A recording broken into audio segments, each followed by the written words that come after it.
اليوم أحل لكم الطيبات وطعام الذين أوتوا الكتاب حل لكم وطعامكم حل لهم والمحصنات من المؤمنات والمحصنات من الذين أوتوا الكتاب من قبلكم إذا آتيتموهن أجورهن محصنين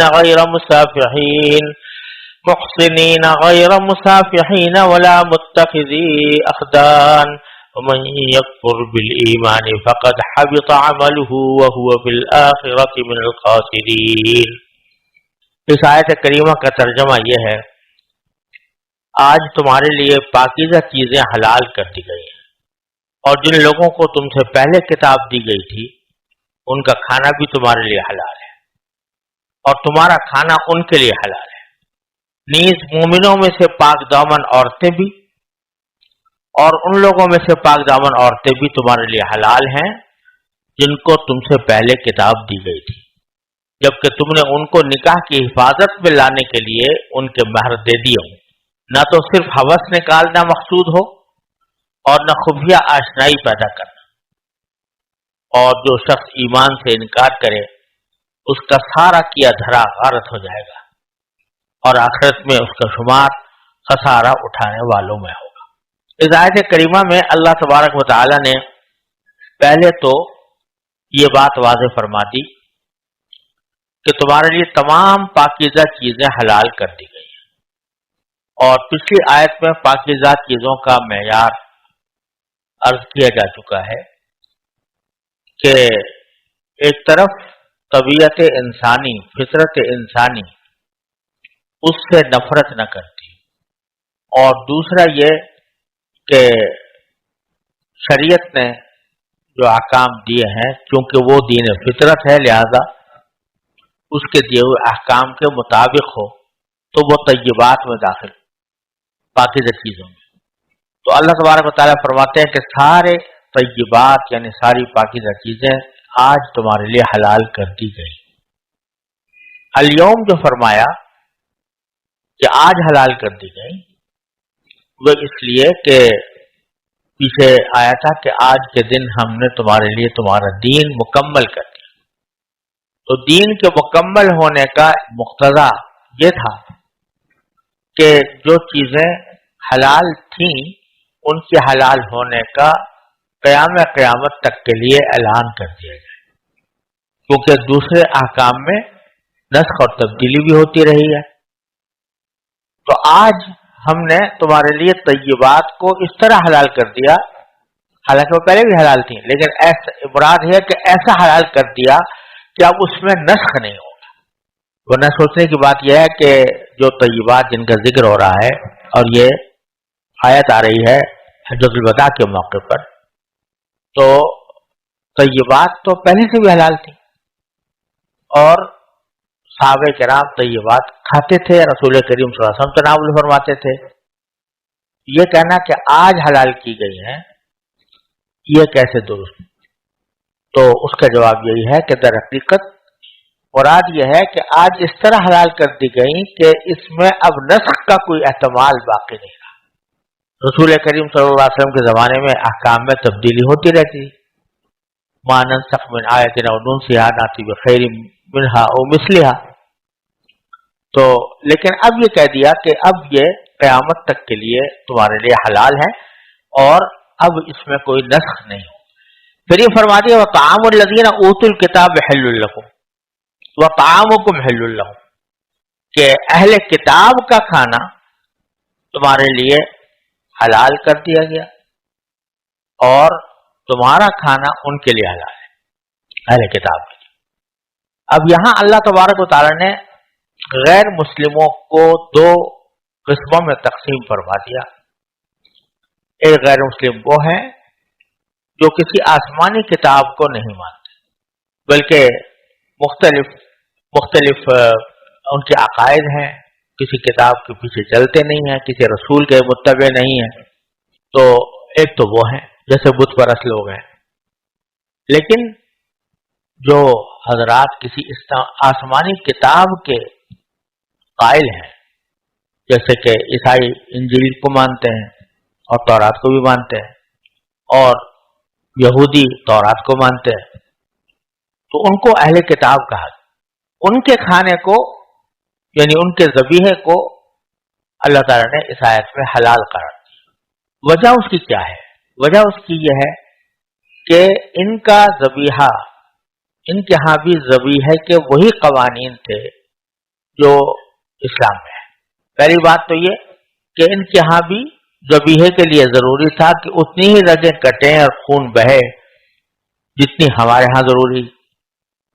لہذا اگر کوئی شخص چوٹ سے کسی کو مار دے، گلا گھونٹ کے مار دے، تو اس کے نزدیک وہ حلال نہیں تھا۔ تو ایک تو قانون کا یہ، دوسرا یہ کہ وہ عادتاً اللہ تبارک و تعالیٰ کا نام لے کر ذبح کرتے اور یہ ان کے ہاں ذبح کی شرائط میں داخل تھا۔ تو اس لیے اللہ تبارک و تعالیٰ نے فرمایا کہ تم ان کا کھانا تمہارے لیے حلال ہے۔ اگر وہ جانور کو ذبح کر رہے ہیں اپنے مذہب کے مطابق اللہ کا نام لے کر تو تمہارے لیے حلال ہے۔ یہاں یہ بات سمجھنے کی ہے کہ اس حکم کی علت اور اس کا اصل وجہ یہ ہے کہ وہ ذبیحہ ٹھیک طریقے سے اللہ کے نام پر کرتے ہیں اور وہی شرائط موجود رکھتے ہیں جو اسلام میں ہے۔ یہودی حضرات جو ہیں وہ تو اب تک بھی اسی روش پر قائم ہیں،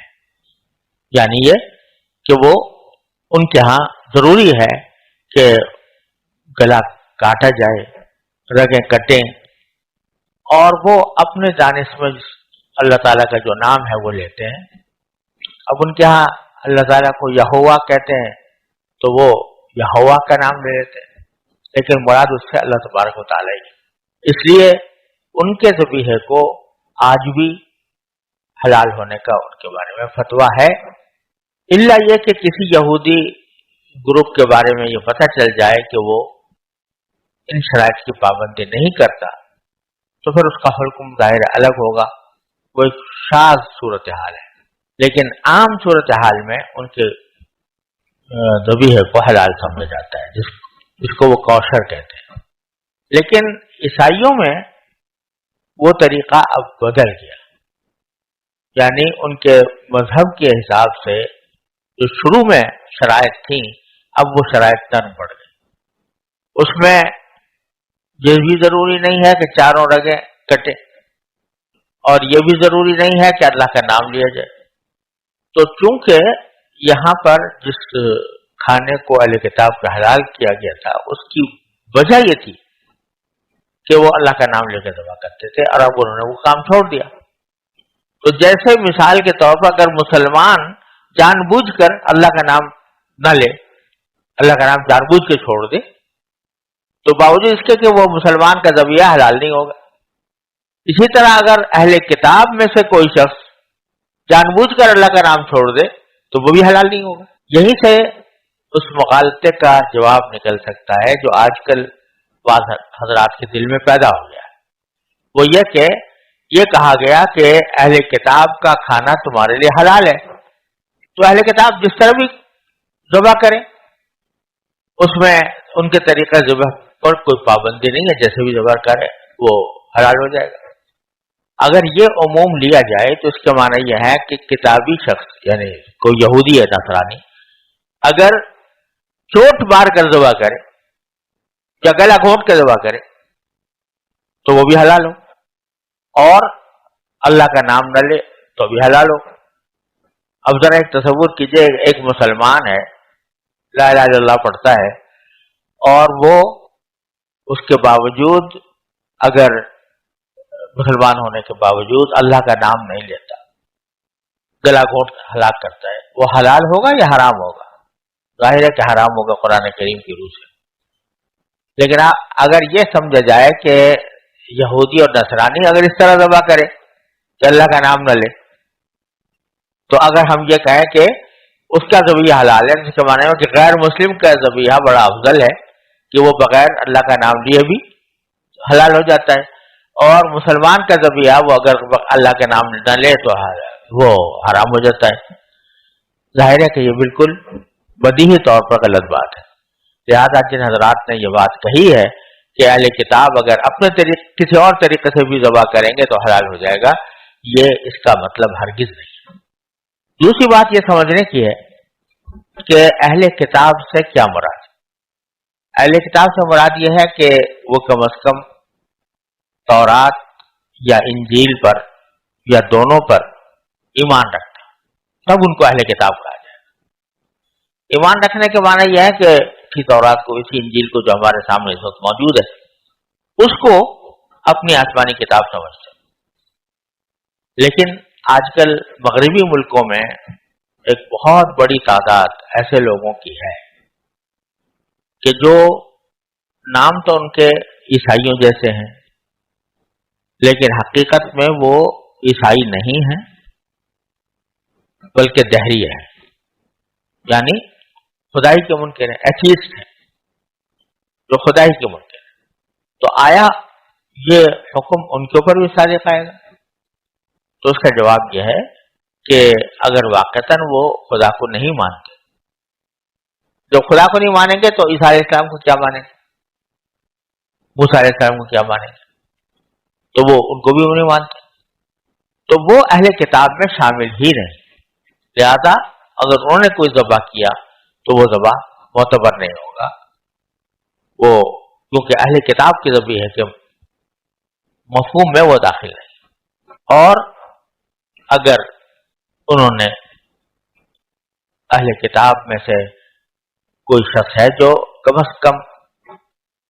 بنیادی طور پر تورات و انجیل پر ایمان رکھتا ہے، اگرچہ بعض چیزوں میں ان سے اختلاف بھی کرتا ہو اور اپنے آپ کو عیسائی کہتا ہے، تو بے شک اس کو اہل کتاب میں شامل کر کے اس کے ذبیحے کو حلال کہا جا سکتا ہے، بشرطے کہ وہ ذبح کی تمام شرائط پوری کرے۔ اب یہاں اللہ تبارک و تعالیٰ نے ایک تو یہ فرمایا کہ اہل کتاب کا کھانا تمہارے لیے حلال ہے، پھر آگے فرمایا وَطَعَامُكُمْ حِلٌّ لَّهُمْ، تمہارا کھانا ان کے لیے حلال ہے۔ اب اس سے کہنے کی کیا ضرورت تھی کہ تمہارا کھانا ان کے لیے حلال ہے؟ اللہ تبارک و تعالیٰ نے حکم دے دیا کہ بھئی تم ان کا کھانا کھا سکتے ہو، تو وہ تو نہیں پوچھ رہے ہم سے کہ حلال ہے یا حرام ہے، تو یہ کیوں کہا کہ طعامکم حل لہم؟ تو در حقیقت اس میں کئی فوائد ہیں جس کی وجہ سے یہ جملہ پڑھایا گیا۔ ایک تو یہ کہ مسلمانوں کو یہ بات واضح کر دی گئی کہ تمہارا کھانا ان کے لیے حلال ہے، لہذا تم اگر ان کو کھانا کھلانا چاہو یا ان کو ہدیہ دینا چاہو تو اس میں تمہیں کوئی تکلف نہیں ہونا چاہیے، کیونکہ وہ ان کے لیے حلال ہے۔ دیکھیے، اگر کوئی چیز اہل کتاب کے لیے حرام ہو، مثلا منخنقہ مقوضہ، گلا گھٹا ہوا جانور یا چوٹ سے مارا ہوا جانور، وہ اگر حرام ہو تو کسی مسلمان کے جائز نہیں ہے کہ وہ اس کو پیش کرے، اس کو اگر چاہے وہ اپنے مذہب میں جائز سمجھتے ہو، وہ اپنے مذہب میں جائز سمجھتے ہیں، لیکن آپ کے لیے، ایک مسلمان کے لیے جائز نہیں ہے کہ اس کو ہدیے میں، دعوت میں وہ کھانا پیش کرے جو ہمارے مذہب کے لحاظ سے جائز ہے، چاہے اس کے مذہب میں جائز ہے۔ ہمارا کام یہ نہیں ہے کہ ہم اس کو ایسا گوشت پیش کریں جو ہمارے نزدیک ناجائز ہے۔ تو اللہ نے یہاں فرما دیا کہ چونکہ تمہارا ذبیحہ ان کے لیے حلال ہے، لہذا اگر تم ان کو اپنے طرف سے اپنا ذبیحہ ان کو کھلاؤ تو تمہارے اوپر کوئی حرج نہیں ہے۔ تو ایک تو اس کی وجہ یہ ہے۔ دوسری وجہ یہ ہے کہ ابھی آگے آنے والا ہے کہ اہل کتاب کی خواتین تمہارے لیے حلال ہے، اہل کتاب کی عورتیں تمہارے لیے حلال ہے۔ کیا مانا؟ تم ان سے نکاح کر سکتے۔ تو لیکن یہاں پر یہ تو یہ کہہ دیا کہ یہ حلت دو طرفہ ہے، یعنی ان کا کھانا تمہارے لیے حلال، تمہارا کھانا ان کے لیے حلال۔ آگے جو عورتوں کا معاملہ آ رہا ہے وہاں یہ قصہ نہیں ہے، وہاں دو طرفہ نہیں ہے۔ ان کی عورتیں تمہارے لیے حلال ہیں لیکن تمہاری عورتیں ان کے لیے حلال نہیں ہیں۔ تو تقابل کر کے ادھر بتا دیا کہ ذبیحے کے اندر تو یہ بات ہے کہ تمہارا دو طرفہ حلت ہے، لیکن عورتوں کے بارے میں یہ دو طرفہ کارروائی نہیں ہے. تو اس طرح اس لیے اس کا یہ فائدہ فرمایا. والمحصنات من الذین المؤمنات والمحصنات من الذین اوتوا الکتاب من قبلکم، جو پاک دامن عورتیں ہیں مسلمان ہوں یا پاک دامن عورتیں اہل کتاب میں سے ہوں، وہ بھی تمہارے لیے جائز ہے. تو یہاں فرما دیا کہ اہل کتاب کی خواتین سے تمہارا نکاح جائز ہے، اور یہ حکم قرآن کریم دروازے ہو گیا. لیکن جتنی بھی حلال چیزیں ہیں یا مباح چیزیں ہیں وہ اسی وقت تک مباح رہتی ہیں جب تک کہ ان سے کوئی خرابی لازم نہ آئے، اور اگر خرابی لازم آنے لگے تو پھر اس صورت میں مباح تو اپنی جگہ مباح ہے، لیکن اس خرابی کی وجہ سے اس سے روک دیا جاتا ہے. تو اگرچہ یہاں اہل کتاب کی خواتین سے نکاح کو حلال قرار دی، لیکن یہ کی اباحت ہے، مباح ہے. اور ابتدائی زمانوں میں نبی کریم سرور عالم صلی اللہ علیہ وسلم کے عہد مبارک میں، شروع میں حضرت صدیق اکبر کے زمانے میں رضی اللہ تعالیٰ، صورتحال یہ ہوتی تھی کہ اسلام ایک بڑھتی ہوئی اور چڑھتی ہوئی طاقت کے طور پر سامنے آ رہا تھا، اور اگر اہل کتاب خواتین مسلمانوں کے گھر میں آتی تو وہ اسلام کے ماحول سے متاثر ہوتی، تو اس میں کوئی مفسدہ کسی قسم کا نہیں تھا، بلکہ اسلامی ماحول میں آ کر بسا اوقات وہ اسلام قبول کر لیا کرتی تھی. لیکن جب فاروق اعظم رضی اللہ تعالیٰ عنہ کا زمانہ آیا اور فتوحات ایران اور روم تک پہنچی، تو وہاں پر جب مسلمان جاتے تھے تو وہاں اکثریت تک ہوتی تھی رومیوں کی یا ایرانیوں کی، اگرچہ ان میں سے بعض مسلمان بھی ہو جاتے تھے، لیکن بڑی بھاری تعداد میں ایرانی اور رومی خواتین ہوتی تھی. اور حضرت فاروق اعظم نے محسوس کیا کہ چونکہ یہ مرکز سے دور ہیں، پوری تربیت ان کو ملی نہیں ہے جو نئے مسلم وہاں پر ہو رہے ہیں، تو وہ اگر خواتین سے اس طرح کا رشتہ قائم کریں گے تو اکثریت کے رجحانات مسلمانوں کے اندر آنے کا اندیشہ ہے. لہذا انہوں نے وقتی طور پر یہ پابندی لگا دی کہ بھئی کسی غیر مسلم خاتون سے نکاح کرنے کی ہمیں میری طرف سے اجازت نہیں. لیکن یہ سب جانتے ہیں اور مانتے ہیں کہ یہ ایک عارضی اور مفسدے کی وجہ کو روکنے کے لیے حضرت فاروق اعظم نے پابندی لگائی تھی، ورنہ اصلاً حلال ہے. اور یہ بھی سمجھ لینا چاہیے کہ کسی چیز کا حلال ہونا اور بات ہے، اور اس حلال تک پہنچنے کا طریقہ اختیار کرنا، اس کا جائز ہونا، یہ اور بات ہے. جیسے آپ اگر کسی پرندے کو پکڑ کے اس کے ہاتھ پاؤں باندھ کے اور دو چار اس کے اوپر تھپڑ لگا کے اور پھر اس کو ذبح کریں جس سے اس کا رگیں کٹ جائیں، تو وہ جانور تو حلال ہوگا بے شک، لیکن جو طریقہ اختیار کیا گیا وہ ناجائز ہوگا. تو طریقے کے ناجائز ہونے کے باوجود وہ چیز حلال رہے. اسی طرح اگر کوئی شخص کسی کتابی خاتون سے نکاح کرتا ہے تو اگر مفاسد موجود ہیں جیسے کہ آج کل بہت ہیں، تو یہ اس کے لیے اچھا نہیں ہے، جائز بھی نہیں ہے، جبکہ اس کو اندیشہ ہو کہ میں اہل کتاب سے نکاح کرنے کے بعد اپنی اولاد کو نہیں بچا سکوں گا، اپنی اولاد کو خراب کرنا پڑے گا. یہ جانتے بوجھتے اگر کوئی نکاح کرتا ہے تو گناہ کرتا ہے، اگرچہ اس گناہ کے ذریعے جو عورت نکاح میں آئے گی وہ حلال ہو جائے گی، لیکن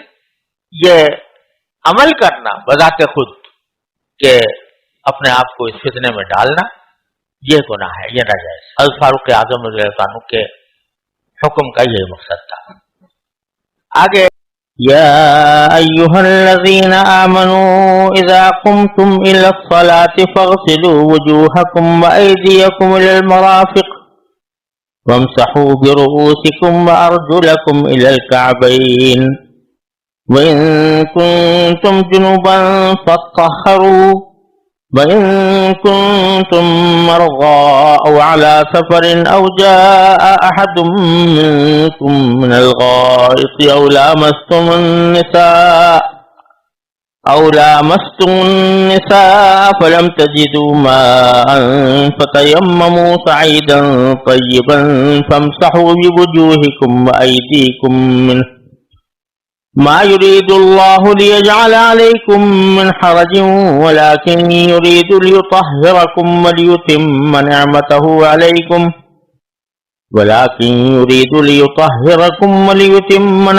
نعمته عليكم لعلكم تشكرون واذكروا نعمة الله عليكم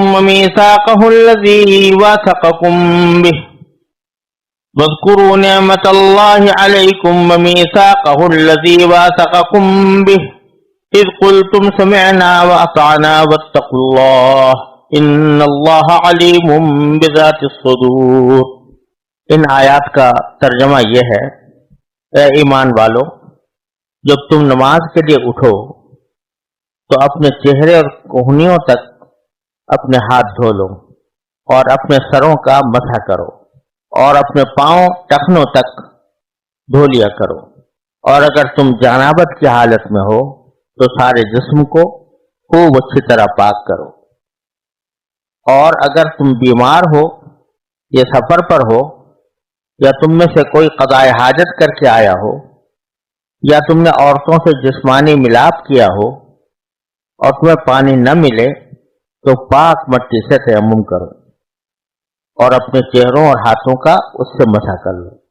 اللہ تم پر کوئی تنگی مسلط کرنا نہیں چاہتا، لیکن یہ چاہتا ہے کہ تم کو پاک صاف کرے، اور یہ کہ تم پر اپنی نعمت تمام کر دے تاکہ تم شکر گزار بنو۔ اللہ نے تم پر جو انعام فرمایا ہے اسے اور اس عہد کو یاد رکھو جو اس نے تم سے لیا تھا جب تم نے کہا تھا کہ ہم نے اللہ کے احکام کو اچھی طرح سن لیا ہے اور اطاعت قبول کر لیا، اور اللہ سے ڈرتے رہو۔ اللہ یقیناً سینوں کے بھید سے پوری طرح باخبر ہے۔ جیسا کہ شروع میں عرض کیا گیا تھا کہ سورہ مائدہ میں اللہ تعالیٰ نے معاہدات کی پابندی کا پر زور دیا ہے، اور اسی کے حکم سے اس صورت کا آغاز ہوا۔ اب جو مختلف معاہدے لوگوں سے کیے گئے ہیں وہ الگ، لیکن اللہ تبارک و تعالی سے جو معاہدہ ہے بحیثیت مومن کے کہ ہم آپ ہی کی اطاعت کریں گے، آپ کے سوا کسی اور کی نہیں کریں گے، تو اس میں اللہ تعالیٰ کے بہت سے احکام کی اطاعت شامل ہے۔ ان احکام کا ذکر چل رہا ہے جس میں پہلے جانوروں کا کون سا حصہ حلال ہے، کون سا جانور حلال ہے، کس طریقے سے ذبح کیا جائے تو حلال ہوگا، یہ ساری تفصیلات پچھلی آیات میں آئی ہیں۔ وہ تو یہ جو جانور کو ذبح کیا جاتا ہے اس کو بھی شرعی اصطلاح میں زکوٰۃ کہتے ہیں، زکوٰۃ شرعیہ، جس کے لفظی معنی ہوتا ہے پاک کرنا۔ تو جانوروں کو ذبح کر کے پاک کیا جاتا ہے، یعنی پاک کرنے کا معنی یہ کہ اب ان کا گوشت نہ صرف یہ کہ پاک ہو جاتا ہے بلکہ حلال ہوتا ہے۔ تو یہ ایک باطنی قسم کی طہارت کا ذکر تھا۔ تو اللہ تبارک و تعالیٰ نے پھر آگے ظاہری طہارت کے جو احکام اللہ تعالیٰ نے عطا فرمائے ہیں ان کی تفصیل یہاں پر اس آیات میں بیان فرمائی۔ چنانچہ اس میں وضو کے فرائض بیان کیے گئے کہ وضو میں کتنی چیزیں فرض ہیں۔ شروع یہاں سے ہوا ہے کہ ایمان والو اذا قمتم الی الصلاۃ، جب تم نماز کے لیے کھڑے ہو، نماز کے لیے اٹھو۔ اب یہاں پر نماز کے لیے کھڑے ہونے سے مراد یہ ہے کہ نماز کا ارادہ کیا لیکن ایسی حالت ہے کہ آدمی کو وضو نہیں ہے، تو اس وقت میں یہ حکم دیا جا رہا ہے اگر وضو پہلے سے موجود ہے تو بے شک بغیر نئے وضو کے بھی نماز ہو سکتی ہے، لیکن پھر بھی بہتر یہ ہے کہ دوسرا وضو کر لیا جائے۔ تو اس لیے فرمایا کہ جب نماز کے لیے کھڑے ہو تو اپنے چہروں کو دھو اور اپنے ہاتھوں کو دھو کوہنیوں تک، اور اپنے سروں کا مسح کرو، وارجلکم، اور اپنے پاؤں کو بھی دھو کعبین تک یعنی ٹخنوں تک۔ تو فرمایا جا رہا ہے کہ یہ عمل یعنی وضو کا عمل جس کے 4 فرائض قرآن کریم میں بیان فرمائے ہیں، اور یہی 4 چیزیں فرض ہیں جن کے بغیر وضو نہیں ہوتا۔ ان پر کچھ اور چیزیں ہیں جن پر نبی کریم صلی اللہ علیہ وسلم کا عمل رہا ہے، وہ سنت ہیں، جیسے شروع میں ہاتھ دھونا اور بسم اللہ پڑھنا اور کلی کرنا، ناک میں پانی ڈالنا، انگلیوں کا خلال کرنا وغیرہ۔ یہ مستحب ہیں لیکن فرض نہیں ہے۔ قرآن کریم نے یہاں پر صرف فرائض پر اکتفا فرمایا ہے کہ جب نماز کے لیے کھڑے ہو تو یہ کام کر لیا کرو۔ اور جیسے میں نے عرض کیا کہ یہ جو حکم ہے کہ اپنے چہروں کو دھو اور اپنے ہاتھوں کو دھو اور اپنے سروں پر مسح کرو اور پاؤں کو دھو، یہ حکم اس صورت میں تو واجب ہے عمل کرنا اس کے اوپر جب آدمی پہلے سے بے وضو ہو، لیکن اگر پہلے سے وضو ہے اور پیچھے کوئی عبادت اس سے کر چکا ہے،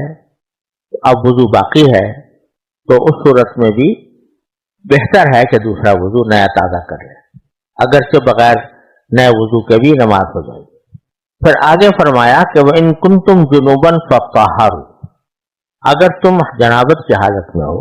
تو خوب اچھی طرح پاکی حاصل کرو۔ لفظی معنی یہ ہے فَطَّهَّرُوا، یہاں یہی الفاظ استعمال ہوئے ہیں کہ خوب اچھی طرح پاکی اختیار کرو، لیکن قرآن کریم میں دوسری جگہ سورہ نساء میں یہاں پر جو الفاظ ہیں کہ وَلَا جُنُوبًا إِلَّا عَابِرِي سَبِيلٍ حَتَّى تَغْتَسِلُوا، وہاں خوب اچھی طرح پاکی اختیار کرنے کا خاص طریقہ بتا دیا گیا ہے کہ غسل کرنا۔ تو جنابت کی حالت میں اگر ہو تو آدمی جب تک غسل نہ کرے اس وقت تک اس کو نماز نہیں پڑھنی ہوتی۔ البتہ یہ ہوتا تھا خاص طور سے حجاز وغیرہ کے علاقوں میں کہ جب سفر کرتے تھے ایک جگہ سے دوسری جگہ، تو اس میں بہت سی جگہیں ایسی آتی تھیں جہاں پر پانی نہیں ملتا تھا۔ حجاز میں پانی بہت کمیاب تھا، تو اس وجہ سے اللہ تعالیٰ نے وہ صورت بھی بیان کرنا مناسب سمجھی کہ وَإِن كُنتُم مَرْضَىٰ أَوْ عَلَىٰ سَفَرٍ، اگر تم بیمار ہو یا سفر کی حالت میں ہو، او جاء أحد منکم من الغائط، یا کوئی شخص قضاء حاجت کر کے آیا ہو، او لامستم النساء، یا تم نے عورتوں سے جسمانی ملاپ کیا ہو اور پھر تم پانی نہ پاؤ، پانی نہ ملے، فتیمموا، تو تیمم کر لیا کرو، صعیدا طیبا، پاک مٹی سے۔ اور اس کا طریقہ بھی بتا دیا کہ فامسحوا بوجوہکم وایدیکم منہ، کہ اس کا طریقہ یہ ہے کہ مٹی کے ذریعے اپنے چہروں کو بھی مسح کرو اور اپنے ہاتھوں پر بھی۔ بین ہی یہی الفاظ سورہ نساء میں گزر چکے ہیں اور وہاں تیمم کا طریقہ بھی گزرا ہے۔ اب یہاں اللہ تبارک و تعالیٰ یہ فرماتے ہیں کہ ہم نے جو احکام تمہیں دیے ہیں اس میں تمہاری ضروریات کا پورا لحاظ رکھا گیا ہے۔ ما یرید اللہ لیجعل علیکم من حرج، اللہ تعالیٰ تم پر کوئی تنگی مسلط کرنا نہیں چاہتا، یعنی یہ نہیں چاہتا کہ تمہیں کوئی غیر معمولی پریشانی لاحق ہو۔ احکام جتنے بھی دیے گئے ہیں وہ ایسے ہیں کہ ان پر ایک آدمی معمولی توجہ سے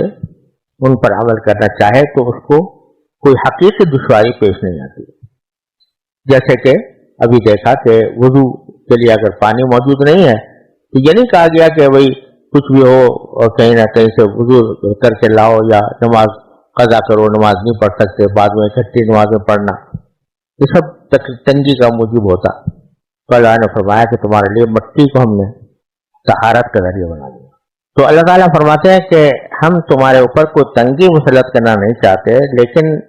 وَلَٰكِن يُرِيدُ لِيُطَهِّرَكُمْ، لیکن اللہ تعالیٰ یہ چاہتے ہیں کہ تمہیں پاک صاف کریں۔ اب یہاں وضو کے ذریعے پاک ہونے کا مطلب تو بالکل واضح ہے کہ وضو کے ذریعے آدمی کے ہاتھ دھلتے ہیں، پاؤں دھلتے ہیں، چہرہ دھلتا ہے، تو اس پر اگر کوئی میل کچیل ہے تو وہ دور ہوتا ہے، تو اس کا پاک ہونا تو اور صاف ہونا واضح ہے۔ لیکن تیمم کے ذریعے، مٹی کے ذریعے پاکی حاصل کرنا، یہ تو بظاہر کے خلاف مت ہے، کیونکہ مٹی جب آدمی اپنے چہرے پر ملے گا تو مٹی کے کچھ اثرات اس کے چہرے پر بھی آئیں گے، تو بجائے اس کے کہ وہ پاکی حاصل ہو اور زیادہ تلوث کا اندیشہ ہے۔ لیکن پھر بھی اللہ تعالیٰ فرما رہے ہیں کہ یہ ہم نے تمہیں اس لیے سکھایا ہے تاکہ تمہیں پاک کرے۔ اس سے معلوم ہوا کہ پاکی صرف نظافت کا نام نہیں ہے، صرف اس بات کا نام نہیں ہے کہ آدمی صاف ستھرا ہو، میل کچیل نہ ہو، لیکن اصل طہارت اور اصل پاکی یہ ہے کہ انسان کا دل پاک ہو، انسان کی طبیعت پاک ہو، انسان کا مزاج پاک ہو، اس کے اخلاق پاک ہو۔ تو اللہ تبارک و تعالیٰ نے جب مٹی کو یہ کہہ دیا کہ تم اس کے سے اپنی طہارت حاصل کرو یا اس سے تم وضو کرو، تو مٹی کے ذریعے تیمم کر کے تمہیں وہی فائدہ حاصل ہوگا جو وضو سے حاصل ہوتا ہے۔ یہ بظاہر خلاف عقل بات تھی، لیکن بندے نے اس کو مان لیا، مان کر اس پر عمل کیا، تو اس کے دل میں اللہ تعالیٰ کی اطاعت کا جذبہ پیدا ہوا کہ اللہ تبارک و تعالیٰ کا حکم ہے، میری عقل کوئی چیز نہیں ہے، میرا اپنا گمان کوئی چیز نہیں ہے، مجھے ایک چیز جو بظاہر تلوث کا ذریعہ نظر آ رہی ہے، اللہ تعالیٰ فرما رہے ہیں کہ اس سے تمہیں طہارت حاصل ہوگی تو میں کروں گا۔ تو یہ طبیعت میں یہ جذبہ پیدا ہو جانا کہ اللہ تبارک و تعالیٰ جو بھی حکم دے، چاہے وہ عقل کے خلاف لگ رہا ہو، اس کو ہمیں مانے، یہ ہے اصل طہارت۔ تو وضو کے اندر تو ظاہری طہارت بھی ہے اور باطنی طہارت بھی ہے، اور تیمم کے اندر چاہے ظاہری نظافت نظر نہ آتی ہو، لیکن باطنی طہارت یہ موجود ہے کہ اللہ تعالیٰ کے حکم کی اتباع کا جذبہ اس نے پیدا کیا، عقل کے خلاف پیدا کیا۔ تو اللہ تبارک و تعالیٰ نے یہ حکم اسی لیے دیا تاکہ بندہ بندہ بنے، وہ ہر معاملے میں اپنے عقل کی ٹانگ اڑانے کی کوشش نہ کرے، بلکہ اللہ تعالیٰ کے حکم کے آگے سر تسلیم خم کرے۔ اور یہ سب سے بڑی طہارت ہے، یہ سب سے بڑا تزکیہ ہے، یہ سب سے بڑی صفائی ہے جو انسان کے قلب کو حاصل ہوتی ہے۔ تو ورنہ حضرت علی رضی اللہ تعالیٰ عنہ فرماتے ہیں کہ موضوع پر مسح کے بارے میں فرماتے ہیں کہ لو کان الدین بالرأی لکان اسفل الخف اعلی بالمسح من اسفل الخف اعلی من اولا بالمسح من اعلاه او كما قال رضی اللہ عنہ، کہ اگر دین کا دار و مدار محض عقل پہ ہوتا کہ عقل سے فیصلے کیے جائیں، تو حضرت علی فرماتے ہیں کہ جو چمڑے کے موزے پہنتے ہیں تو اس میں مسح اوپر کیا جائے، اوپر کے حصے کو۔ اگر عقل کی بات ہوتی تو نیچے کا حصہ زیادہ قابل تھا کہ اس کو صاف کیا جائے، کیونکہ نچلے حصے پر گندگیاں زیادہ لگتی ہیں، مٹی زیادہ لگتی ہے، لیکن شریعت نے نیچے کے حصے کو مسح کرنے کو تو کوئی ضروری نہیں قرار دیا، اوپر کے حصے کو قرار دیا۔ تو معلوم ہوا کہ دین کا دار و مدار اللہ تعالیٰ کی اطاعت پر ہے، اس میں اپنے انسان کی عقل کو کوئی دخل نہیں۔ تو یہی بات ہے کہ لاکن یرید لیطہرکم ویتم نعمتہ علیکم، اور تاکہ اللہ تعالیٰ اپنی نعمت کو تمام کر دے، نعمت کو تمام کر دے، یعنی ایک طرف تو اللہ تبارک و تعالیٰ نے تمہارے لیے آسانیاں پیدا کی کہ وضو کے لیے پانی میسر نہ ہو یا پانی کا استعمال برداشت سے باہر ہو یا مضر ہو تو تمہارے لیے تیمم کی اجازت دے دی. یہ ایک بہت بڑی نعمت ہے کہ تمہیں ایک آسانی کا راستہ مل گیا. دوسرے، اس آسانی کے راستے میں بھی اللہ تبارک و تعالی نے وہی خصائص پیدا فرما دیے جو اصل وضو کے اندر تھے، ظاہری طہارت کے بھی اور باطنی طہارت کے بھی، جن کا پہلے ذکر ہوا. تو نعمت اس طرح تام فرمائی کہ وہ نعمت ظاہری بھی آسانی کی نعمت، اور اس عمل کے ذریعے جو باطنی طہارت، باطنی پاکیزگی حاصل ہونی تھی، وہ بھی ہم نے اس کے اندر رکھ دی. تو لیتم نعمتہ علیکم لعلکم تشکرون، تاکہ تم شکر گزار بندے بنو، اللہ تعالیٰ کا شکر ادا کرو. تو یہاں یہ بھی پتہ چل رہا ہے کہ آدمی کو جب اللہ تعالیٰ کے کسی حکم پر عمل کرنے کی توفیق ہو جائے تو اس کو شکر ادا کرنا چاہیے. اب وضو کر لیا، اللہ تعالیٰ کی نعمت ہے، اور اس کے ذریعے ظاہری باطنی صفائی بھی حاصل ہوئی، تو شکر کرو. اللہم لک الحمد لک الشکر. اللہ تعالیٰ آپ کا کرم ہے کہ آپ نے یہ وضو کی نعمت ہمیں عطا فرمائی، اس کو ہماری ظاہری اور باطنی طہارت کا ذریعہ بنایا. وَاذْكُرُوا نِعْمَتَ اللَّهِ عَلَيْكُمْ وَمِيثَاقَهُ الَّذِي وَاثَقَكُمْ بِهِ، اور اللہ نے تم پر جو انعام فرمایا ہے اسے، اور اس عہد کو یاد رکھو جو اس نے تم سے لیا تھا. یعنی وہی بات اطاعت والی کہ اپنے دل میں ہمیشہ یہ نور اپنے دلوں میں رکھو کہ ہمیں ہر حالت میں اللہ تبارک و تعالیٰ کی اطاعت کرنی ہے. اور یہ ایک عہد ہے جو تم نے اللہ تبارک و تعالیٰ کے ساتھ ٹھہرایا تھا، اور اس وقت تم نے یہ کہا تھا کہ سمعنا وَأَطَعْنَا، کہ ہم نے اللہ تعالیٰ کے احکام سن بھی لیے اور مان بھی لیے، ان کی اطاعت بھی کی. یہ کب ہوا تھا؟ ایک عہد تو وہ ہے جو ہر آدمی سے ازل میں لیا گیا، جس کا ذکر الست بربکم قالوا بلی میں آیا ہے. لیکن ایک عہد وہ ہے جو ہر مسلمان کلمہ توحید پڑھتے وقت اللہ تعالیٰ سے کرتا ہے، کیونکہ جب یہ کہتا ہے کہ اللہ کے سوا کوئی معبود نہیں، اور یہ کہتا ہے کہ میں اللہ تعالیٰ کے پر بھی ایمان لایا، آپ کے پیغمبروں پر بھی لایا، آپ کی کتابوں پر بھی لایا، تو وہ خود بخود ایک عہد باندھ دیتا ہے اللہ تعالیٰ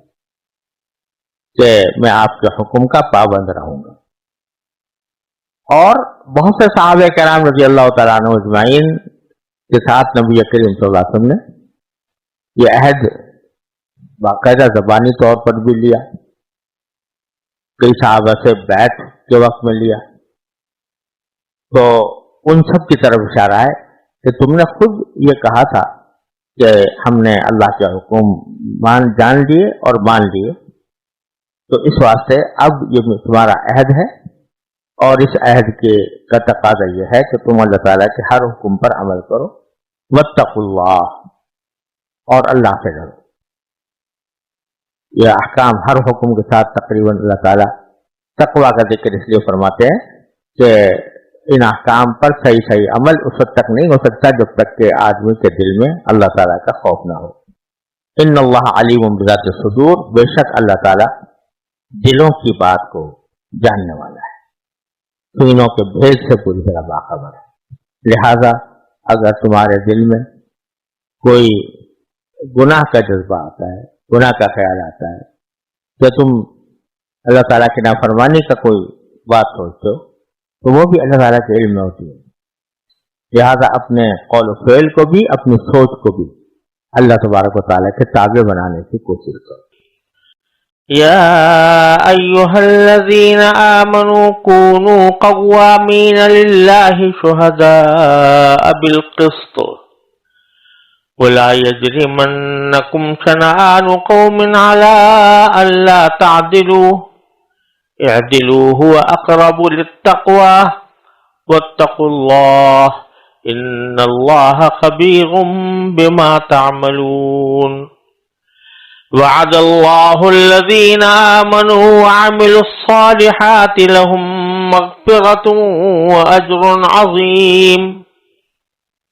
والذين كفروا وكذبوا بآياتنا أولئك أصحاب الجحيم۔ ان آیات کا ترجمہ یہ ہے، اے ایمان والو، اللہ تعالی کی خوشنودی کے لیے احکام کی پوری پابندی کرنے والے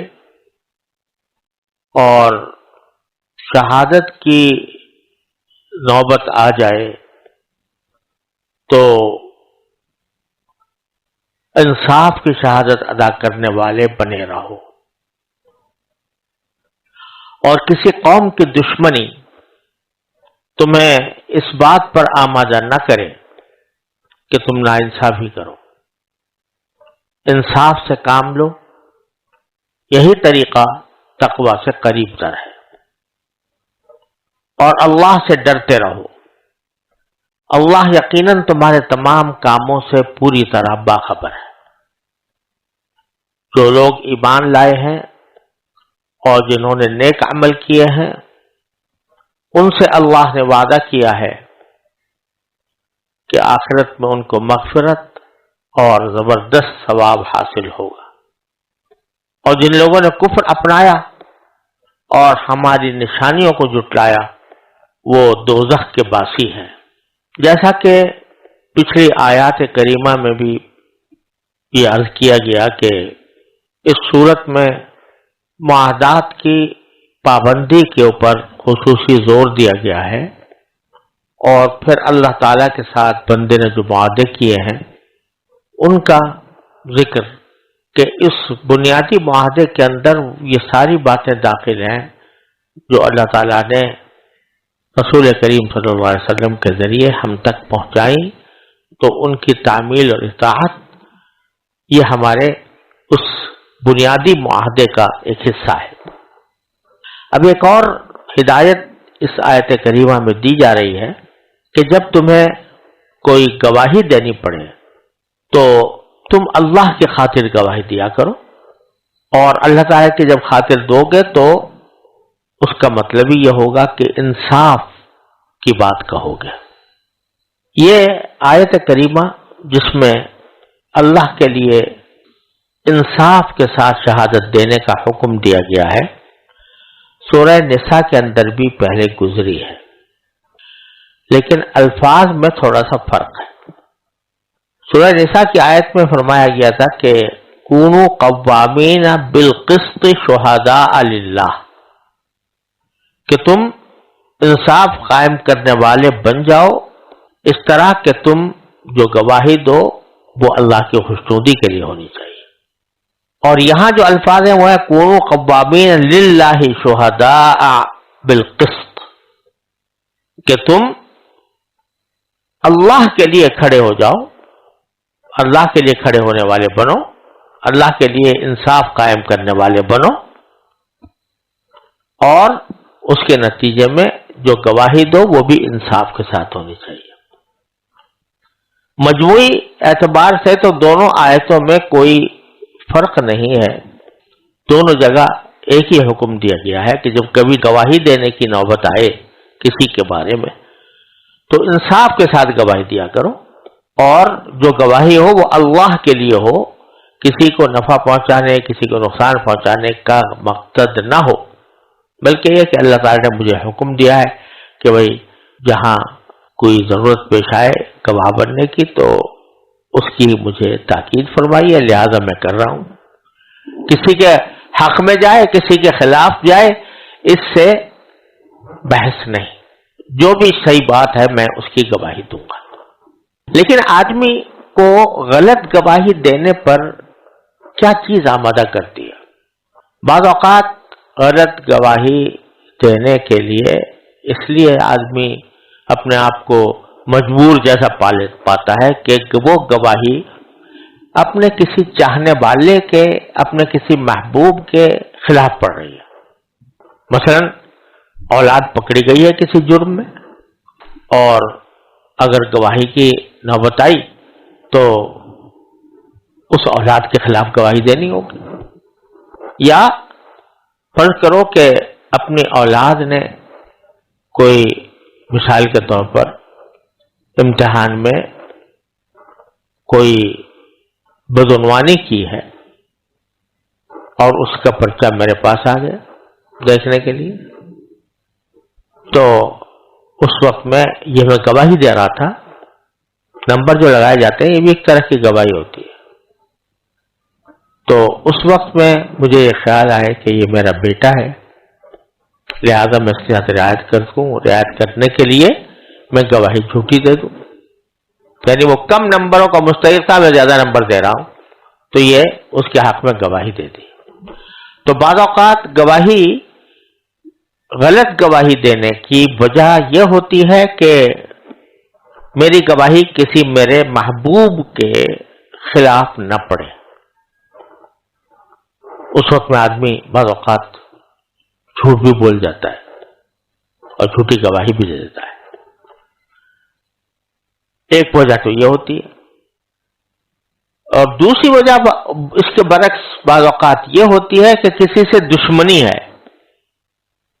اس دشمنی کو نکالنے کے لیے، دشمنی کا غصہ ٹھنڈا کرنے کے لیے انسان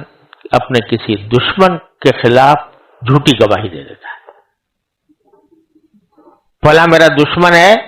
لہذا میں جب کبھی مجھے گواہی دینے کی نوبت آئی تو میں اس کے خلاف گواہی دوں گا. تو بعض اوقات جھوٹی گواہی کی وجہ کسی شخص سے محبت ہوتی ہے، اور بعض اوقات دشمنی کی وجہ کسی سے عداوت ہوتی ہے. سورہ نساء میں جہاں فرمایا گیا کہ کونوا قوامین بالقسط شہداء للہ، وہاں پہلی وجہ کا ذکر ہے کہ چاہے تمہاری وہ گواہی تمہارے بیٹوں پر، تمہارے والدین پر پڑھ رہی ہو، ان کے خلاف پڑھ رہی ہو، تب بھی تم انصاف کے ساتھ گواہی دو. تو وہاں پر قسط کا لفظ پہلے لایا گیا، کونوا قوامین بالقسط.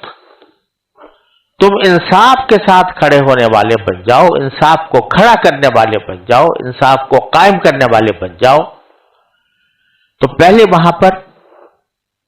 حکم دیا گیا ہے کہ انصاف کی طرف متوجہ ہو، بجائے اس محبت کے جو تمہیں اپنی اولاد سے یا اپنے والدین وغیرہ سے، رشتہ داروں سے ہو رہی ہے. اور پھر فرمایا کہ شہداء للہ، کہ اب جو تم گواہی دو، جب انصاف ایک مرتبہ تمہارے دل میں آ گیا تو اب جو گواہی دو گے وہ اللہ کے لیے ہوگی، اللہ کے خاطر ہوگی، اللہ کی خوشنودی کے لیے ہوگی، کسی اپنے محبوب کے محبت کی وجہ سے نہیں ہوگی. تو اس لیے وہاں پر یہ تعبیر اختیار کی گئی، کونوا قوامین بالقسط شہداء للہ. اور یہاں جو آیت کریمہ ہے اس کا سیاق و سباق یہ ہے کہ بعض اوقات انسان دشمنی کی وجہ سے، کسی سے دشمنی کی وجہ سے اس کے خلاف گواہی دے دیتا ہے. تو یہ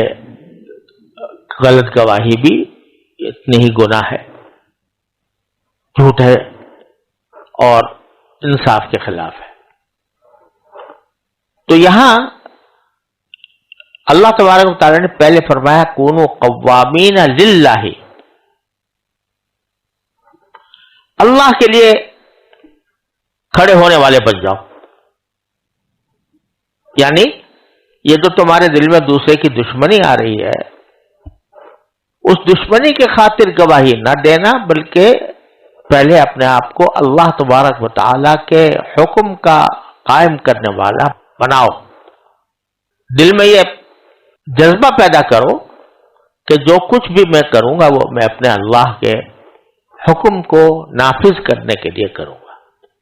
جب یہ تمہارے دل میں آ جائے گا تو پھر شہداء بالقسط، تو تم جو گواہی دو گے وہ بھی انصاف کے ساتھ دو گے. چنانچہ چونکہ یہ سیاق یہ ہے کہ دشمنی کی وجہ سے کوئی غلطی نہ کرو، کوئی غلط گواہی نہ دو، تو اگلا جملہ اسی کے مطابق یہ فرمایا کہ بلا یجرمنکم شنآن قوم علی اللہ تعدلوا، کہ تمہیں کسی قوم کی دشمنی اس بات پر آمادہ نہ کرے کہ تم ناانصافی کرو۔ کتنی ہی کسی کے ساتھ دشمنی کیوں نہ ہو، لیکن اگر کسی وقت اس کے بارے میں کوئی اظہار خیال کی نوبت آئے اور اس کے کسی اچھے وصف کا ذکر ہو رہا ہو، تو محض اس بنا پر کہ وہ تمہارا دشمن ہے یا تمہیں اس سے دشمنی ہے،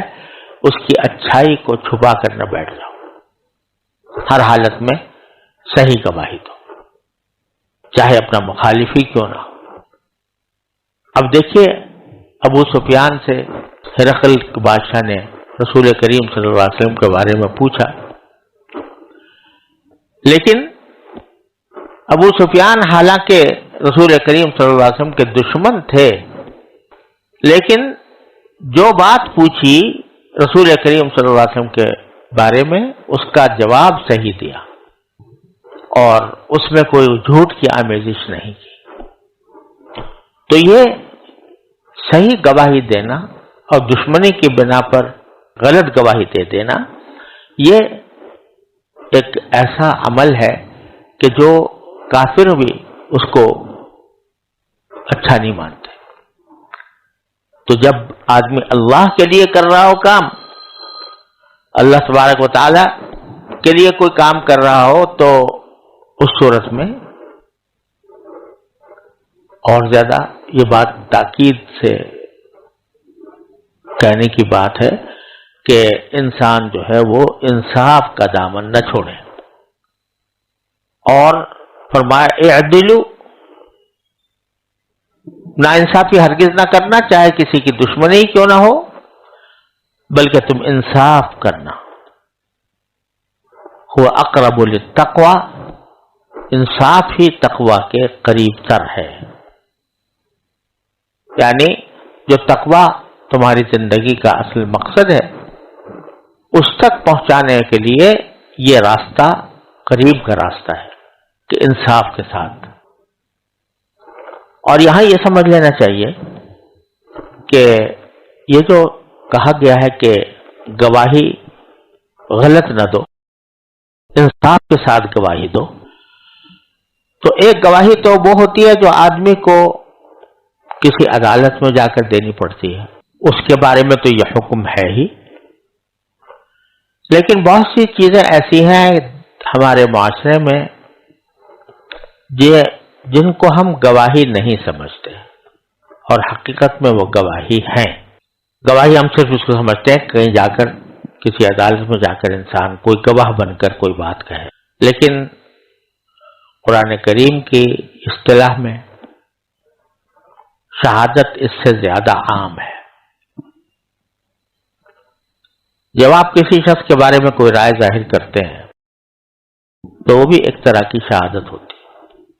خواہ وہ عدالت میں نہ ہو، لوگوں کے سامنے ہو، تحریر سے ہو، تقریر سے ہو۔ جیسے ڈاکٹر صاحبان ہیں، وہ کسی کے لیے میڈیکل سرٹیفکیٹ جاری کرنا چاہتے ہیں، یہ بھی ایک طرح کی گواہی ہے کہ آپ اس کے حق میں گواہی دے رہے ہیں کہ یہ بیمار ہونے کی وجہ سے حاضری سے معذور ہے۔ اب اگر وہ معذور نہیں ہے اور آپ نے جھوٹا سرٹیفکیٹ جاری کر دیا تو یہ بھی جھوٹی گواہی کے ضمن میں آتا ہے۔ اسی طرح اگر کوئی ممتحن ہے، وہ کسی سے دشمنی کی خاطر اس کا پرچہ خراب کر دیتا ہے، یعنی اس کے اوپر نمبر کم لگاتا ہے، جتنے کا وہ مستحق ہے اس سے کم لگاتا ہے، تو یہ جھوٹی گواہی ہوگی، اور وہ وبال جو جھوٹی گواہی کا ہے وہ اس پر بھی آئے گا۔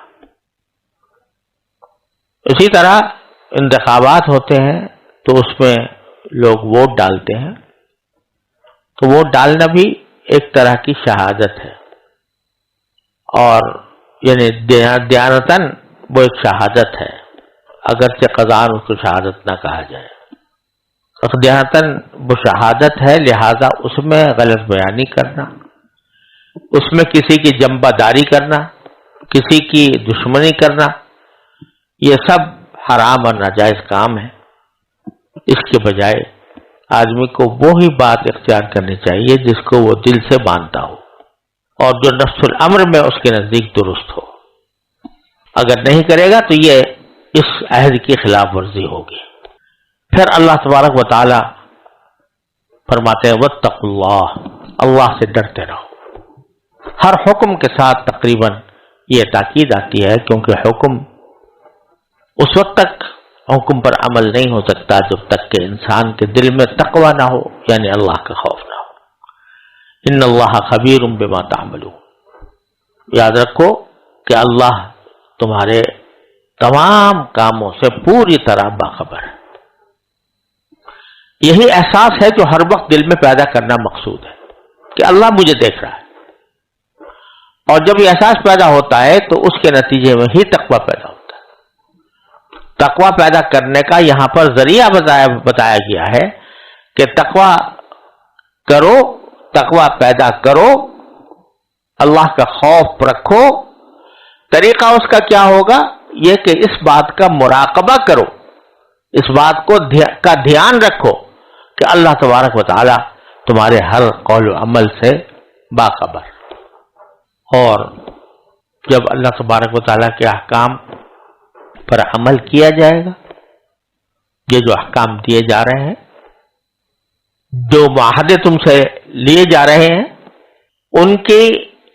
کے اوپر عمل کرنے کا کیا نتیجہ ہوگا اور ان سے انحراف کا کیا نتیجہ ہوگا، اگلی 2 آیتوں میں بیان فرمایا وعد اللہ الذین آمنوا وعملوا الصالحات، جو لوگ ایمان لائے ہیں اور جنہوں نے نیک عمل کیے ہیں